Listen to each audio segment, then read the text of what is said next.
Russell viper সাপের আরেক নাম চন্দ্রবোরা। এটি উপমহাদেশের 4টি বিষাক্ত সাপের একটি।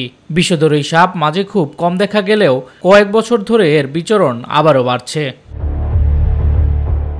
গত এক মাসেই দেশের বিভিন্ন জায়গায় দেখা গেছে রাসেল ভাইপারের।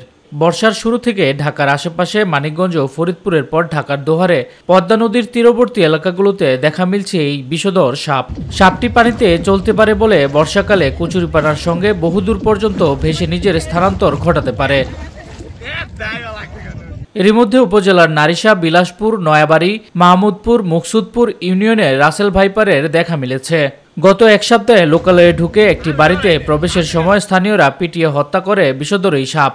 এ নিয়ে আতঙ্ক বিরাজ করছে এই 3 ইউনিয়নের মানুষের মাঝে। আর এই সাপটা ধরে মারা অনেক তাপ ব্যাপার, কারণ অনেক স্পিরিটে আসে আর মানুষ উল্টা দাবড়ায় কামড় দেয়। তো এইটার আতঙ্কে আসলে আমরা সব আতঙ্কে কোন সময় কোথায় আক্রমণ করে এটা বলা যায় না। পদ্মা তীরবর্তী এলাকায় সাপের দংশনে কয়েকজনের মৃত্যু হলেও এটি রাসেল ভাইপারের কারণে কিনা তা নিশ্চিত করা যায়নি। এই বর্ষার মৌসুম এলে এটা আপনার মনে করেন যে কোনো সময় আমাদের এখানে আসতে পারে। এলাকার জন্য খুবই একটা আতঙ্কের বিষয়।